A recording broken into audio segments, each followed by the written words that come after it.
पहले जंगल के महान रक्षकों ने कई बार अंधेरे की ताकत को रोकने की कोशिश की थी। ज़रूकुल, अंधेरे का राजा, एक एक करके पावरफुल स्टोन्स पर नज़र जमा चुका था। हर स्टोन के साथ उसकी ताकत और ज़्यादा बढ़ती गई और उसका सपना और भी खतरनाक होता गया। पूरी दुनिया, पूरी क्रिएशन और हर जंगल पर राज करना। दूसरी तरफ अलग अलग जंगलों के जानवर अपने अपने स्टोन्स की हिफाजत कर रहे थे। उन्हें लगता था कि जब तक वो एकजुट हैं तब तक अंधेरा कभी जीत नहीं सकता। लेकिन अब वक्त आ चुका था सबसे बड़ी जंग का। एक ऐसी जंग जो सिर्फ एक स्टोन के लिए नहीं बल्कि पूरी दुनिया की तकदीर के लिए लड़ी जाने वाली थी। और इसी तरह शुरू होती है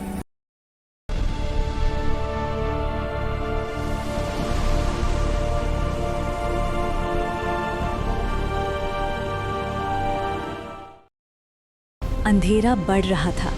पूरी दुनिया के जंगलों, रेन फॉरेस्ट्स और पहाड़ों में अजीब सी बेचैनी फैल चुकी थी। हवा भारी थी, जमीन कांप रही थी और आसमान जैसे किसी आने वाले विनाश की खबर दे रहा था। मॉन्स्टर राजा ज़रूकुल अपने अंधेरे इलाके में खड़ा था। उसकी आंखों में एक ही जुनून जल रहा था, सारे स्टोन्स हासिल करना। उसका सपना सिर्फ जीतना नहीं था, उसका सपना था पूरी क्रिएशन पर कब्जा। उसने अपनी बची हुई खतरनाक सेना को देखा। कई मॉन्स्टर्स पहले की लड़ाइयों में गिर चुके थे, लेकिन जो बचे थे वो और भी ज़्यादा खूंखार, और भी ज़्यादा वफादार, और भी ज़्यादा पागल हो चुके थे। ज़रूकुल ने अपना हाथ उठाया और गर्जा, आज से शुरू होती है द इटर्निटी वॉर। उसकी दहाड़ से पहाड़ हिल गए। पहला पड़ाव अमेज़न जंगल और वॉइड स्टोन। सबसे पहला निशाना था अमेज़न जंगल, जहां छुपा था वॉइड स्टोन। लेकिन अमेज़न तक पहुंचना ही आसान नहीं था। रास्ते में जहरीली नदियां, धुंध से भरे रास्ते, टूटते हुए पेड़, अंधेरे में चमकती आंखें और जमीन के नीचे छुपे हुए खतरे उनका इंतजार कर रहे थे। कई मॉन्स्टर्स रास्ते में ही मारे गए। कुछ को जंगल के जहरीले जालों ने निगल लिया, कुछ गहरी खाइयों में गिर गए और कुछ अजनबी जंगल प्राणियों के हमले का शिकार बन गए। लेकिन ज़रूकुल रुकने वालों में से नहीं था। जब वो अमेज़न के दिल तक पहुंचे तब उनके सामने खड़े थे जंगल के रक्षक, लायन, जैगुआर, टाइगर, एनाकोंडा और जिराफ। ये कोई आम मुकाबला नहीं था। ये एक ऐसी टक्कर थी जिसमें ज़मीन फट रही थी और पेड़ जड़ से उखड़ रहे थे। लायन गरजा और सीधा ज़रूकुल पर टूटा। जैगुआर बिजली की रफ्तार से उसके पीछे से आया। टाइगर ने अपने पंजों से आसमान चीर दिया। एनाकोंडा पेड़ों के बीच से निकलकर मॉन्स्टर्स को लपेट लपेट कर तोड़ने लगा। जिराफ ने अपनी लंबी चाल और भयानक किक से मॉन्स्टर्स को हवा में उड़ा दिया। कभी मॉन्स्टर्स भारी पड़ते, कभी जंगल के रक्षक, कभी ज़रूकुल शेर को ढकेल देता, कभी टाइगर उसके सीने तक पहुंच जाता, कभी जैगुआर उसकी गर्दन तक आ जाता, कभी एनाकोंडा पूरी सेना को लपेट लेता। ये लड़ाई खून, दहाड़ और धोखे से भरी थी। आखिर में जब रक्षक जीत के करीब थे, मॉन्स्टर्स ने चाल चली। सीधी टक्कर में ना जीत पाने पर उन्होंने ध्यान भटकाया, पीछे से हमला किया और इसी अफरा तफरी में वॉइड स्टोन चुरा लिया। जैसे ही उन्होंने स्टोन हासिल किया, हवा फट गई, जमीन पर एक अंधेरी रोशनी का चक्र बना और पूरी सेना टेलीपोर्ट हो गई। दूसरा पड़ाव कॉन्गो रेन फॉरेस्ट और इंटेलेक्ट स्टोन। अगला मंजिल थी कॉन्गो रेन फॉरेस्ट, जहाँ था इंटेलेक्ट स्टोन। ये रेन फॉरेस्ट दिखने में खूबसूरत था, लेकिन अंदर से मौत का घर। यहाँ हर रास्ता बदलता रहता था, आवाज़ें गुमराह करती थीं, रात और दिन का फर्क मिट जाता था। मॉन्स्टर्स को समझ ही नहीं आता था कि वो सीधे जा रहे हैं या घूमकर वापस वहीं आ रहे हैं। कई मॉन्स्टर्स पागल हो गए, कुछ डर के मारे एक दूसरे पर ही टूट पड़े, कुछ दलदलों में डूब गए। जब ज़रूकुल और उसकी सेना मुश्किल से आगे बढ़ी, तब सामने आए कॉन्गो के महान रक्षक, गोरिल्ला, चीता, एलिफेंट और ईगल। गोरिल्ला ने जमीन हिला दी, एलिफेंट पहाड़ की तरह आगे बढ़ा, चीता हवा से तेज दौड़ा, ईगल आसमान से बिजली की तरह नीचे टूट रहा था। ये लड़ाई सिर्फ ताकत की नहीं थी, दिमाग की भी थी। गोरिल्ला मॉन्स्टर्स को एक के बाद एक पटक रहा था। एलिफेंट अपने दांतों और पैरों से पूरी लाइन तोड़ रहा था। ईगल ऊपर से मॉन्स्टर्स की आंखें निशाना बना रहा था। चीता इतनी तेज मूवमेंट कर रहा था कि मॉन्स्टर्स उसे छू भी नहीं पा रहे थे। लेकिन ज़रूकुल ने यहाँ भी ईमानदारी से नहीं लड़ा। उसने धोखा दिया, झूठा पीछे हटना, झूठे जख्म, छिपी हुई अटैक लाइन और इसी चीटिंग के साथ वो इंटेलेक्ट स्टोन भी ले गया। अब ज़रूकुल के पास 2 स्टोन्स थे और उसकी हंसी और भी खतरनाक हो गई। तीसरा पड़ाव डेनट्री रेन फॉरेस्ट और फैकल्टी स्टोन।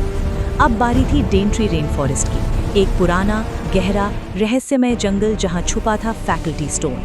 यहाँ हवा में अजीब सा जादुई प्रेशर था।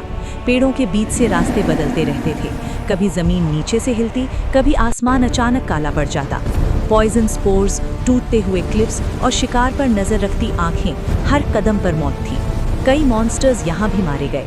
जो बच गए वो थक चुके थे, लेकिन ज़रकुल का जुनून अब और ज्यादा जल रहा था। जंगल के अंत में सामने आए फॉक्स, राइनो और बेयर। फॉक्स चालाक था, हर ट्रैप को समझ रहा था।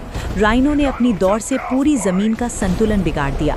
बेयर ने एक ही बार में मॉन्स्टर्स को जमीन में गाड़ दिया। ये लड़ाई बहुत ही जबरदस्त थी। कभी राइनो पूरी लाइन चीर देता, कभी बेयर एक साथ 3-3 मॉन्स्टर्स को उड़ा देता। कभी फॉक्स इतनी चालाकी से ज़रकुल के करीब आ जाता कि लगता अब काम खत्म। लेकिन फिर वही हुआ, धोखा, एक झूठा मौका, एक छिपा हुआ वार, एक उल्टा ट्रैप, और मॉन्स्टर्स फैकल्टी स्टोन भी ले गए। चौथा पड़ाव ब्लैक फॉरेस्ट और टाइम स्टोन। अब अंधेरा और गहरा हो चुका था। अगला पड़ाव था ब्लैक फॉरेस्ट, जहां छुपा था टाइम स्टोन। ये जगह सबसे डरावनी थी। यहाँ वक्त सीधा नहीं चलता था। कहीं पल भर 1 घंटे जैसा लगता, कहीं घंटा 1 सेकंड में निकल जाता।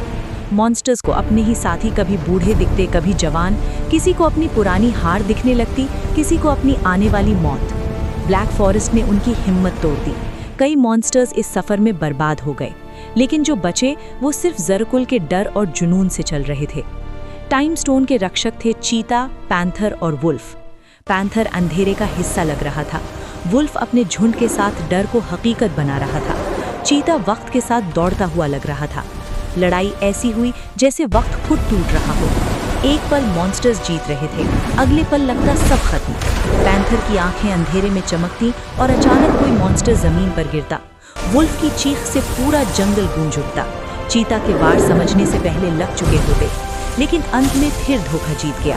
ज़रकुल ने टाइम स्टोन भी ले लिया। अब उसके पास 4 स्टोन्स थे। पांचवा पड़ाव सुंदरबंस और ऑल्टर स्टोन। अब सफ़र ले गया उन्हें सुंदरबंस, पानी, कीचड़, धुंध और खामोश दर का जंगल। यहाँ छुपा था ऑल्टर स्टोन। सुंदरबंस में सिर्फ दुश्मन ही खतरा नहीं था, ज़मीन भी दुश्मन थी। जहाँ कदम रखो वहाँ दलदल, जहाँ देखो वहाँ अंधी धुंध। पानी के नीचे क्या छुपा है कोई नहीं जानता। मॉन्स्टर्स यहाँ और टूट गए, कई दलदल में समा गए, कई जंगल के खौफ में गायब हो गए। फिर सामने आए रक्षक पैंडा, हॉर्स, क्रोकोडाइल और डियर। ये टीम देखने में अलग थी, लेकिन बहुत खतरनाक थी। हॉर्स की रफ्तार और किक तबाही मचा रही थी। क्रोकोडाइल पानी के नीचे से आकर अचानक हमला करता। डियर इतना तेज और स्मार्ट था कि मॉन्स्टर्स को गुमराह कर देता। पैंडा शांत लगता, लेकिन जब वो लड़ता तो दीवार बन जाता। सुंदरबंस की लड़ाई पानी, कीचड़ और खून के बीच हुई। कभी मॉन्स्टर्स जीतते नजर आते, कभी रक्षक उन्हें तोड़ देते। लेकिन ज़रकुल और उसकी सेना ने फिर चीटिंग की। झूठी पीछेहट्टा, हिडन अटैक और टीम वर्क तोड़ने वाली चाल, और वो ऑल्टर स्टोन भी ले गए। अब बस एक ही स्टोन बचा था। आखिरी पड़ाव अफ्रीका जंगल और इक्लिप्स स्टोन। अब दुनिया की सांसें थम चुकी थीं। आखिरी पड़ाव था अफ्रीका जंगल, जहां छुपा था सबसे खतरनाक, सबसे पावरफुल, सबसे लेजेंडरी स्टोन इक्लिप्स स्टोन। लेकिन इस बार बात अलग थी। इस बार सिर्फ एक जंगल के रक्षक नहीं थे, इस बार सारे जंगलों के सारे जानवर एक साथ खड़े थे। Lion, tiger, jaguar, anaconda, giraffe, gorilla, elephant, eagle, fox, rhino, bear, panther, wolf, चीता, हॉर्स, क्रोकोडाइल, डियर और अनेकों जंगल वॉरियर्स, सब एक साथ। अफ्रीका जंगल की हवा बिजली से भरी थी। आसमान पर अंधेरा इक्लिप्स छाया हुआ था। मिट्टी, आग, धुंध, खून और दहाड़ से पूरी दुनिया का माहौल बदल गया। फिर शुरू हुआ सबसे बड़ा युद्ध। ऐसा युद्ध जो 24 घंटे तक बिना रुके चला। ऐसा युद्ध जिसमें ज़मीन टूट गई। ऐसा युद्ध जिसमें पेड़ जल गए। ऐसा युद्ध जिसमें आसमान तक गरज उठा। कभी मॉन्स्टर्स जानवरों को दबा देते, कभी जानवर मॉन्स्टर्स को चीर देते, कभी लायन सीधा ज़रकुल तक पहुंच जाता, कभी गोरिल्ला उसकी सेना को 2 टुकड़ों में तोड़ देता, कभी ईगल ऊपर से आंखों पर वार करता, कभी क्रोकोडाइल नीचे से पैर खींच लेता, कभी पैंथर अंधेरे में घायल करके गायब हो जाता, कभी बेयर और राइनो मिलकर दीवार बन जाते, कभी टाइगर और जैगवार एक साथ ऐसा हमला करते कि पूरा बैटलफील्ड हिल जाता। मॉन्स्टर्स एक के बाद एक गिर रहे थे। जरकुल की आधी से ज्यादा सेना खत्म हो चुकी थी। लग रहा था कि इस बार अंधेरा हार जाएगा। और तब जब जरकुल ऑलमोस्ट हारने वाला था, उसने जमीन पर गिरा हुआ इटर्निटी ग्लव्स देखा। उसकी आंखों में पागलपन चमका। वो झटके से आगे बढ़ा, ग्लव्स को उठाया और एक एक करके सारे स्टोन्स उसमें जमने लगे। Void stone, intellect stone, faculty stone, time stone, alter stone और सामने चमकता हुआ इक्लिप्स स्टोन। जैसे ही उसने हाथ उठाया, जैगुआर एक साथ आसमान की तरफ उछले। दोनों ने अपनी पूरी ताकत, पूरा गुस्सा, पूरा बल इकट्ठा किया। वो बिजली की रफ्तार से जरकुल पर टूट पड़े। उनका हमला सीधा उसकी आंख और सीने पर पड़ा। जरकुल हिल गया, उसके पैर डगमगा गए, खून फूट निकला। एक पल के लिए लगा जीत जानवरों की हो गई, लेकिन जरकुल मुस्कुराया। उसने दर्द में भी अपना सर उठाया और धीरे से कहा, तुम्हें मेरे सर पर वार करना चाहिए था। और उसने चुटकी बजा दी, स्नैप। उस चुटकी की आवाज के साथ पूरी दुनिया में एक अंधेरी रोशनी फैल गई। आसमान टूट गया, जमीन फट गई, जंगल चीख उठे, हवा जम गई, वक्त रुक सा गया। और उस एक पल में सब कुछ बदल गया। रोशनी धीरे धीरे कम होती है, धूल और अंधेरे के बीच बैटलफील्ड दिखने लगता है। कई जानवर जमीन पर गिरे हैं, कई मॉन्स्टर्स गायब हैं, कुछ बच गए हैं, लेकिन किस हाल में? किस पर क्या असर हुआ? कौन जिंदा है, कौन मिटा दिया गया? क्या जरकुल जीत गया या उस चुटकी ने कुछ और ही कर दिया? और सबसे बड़ा सवाल, अब दुनिया वैसे रहेगी भी या नहीं?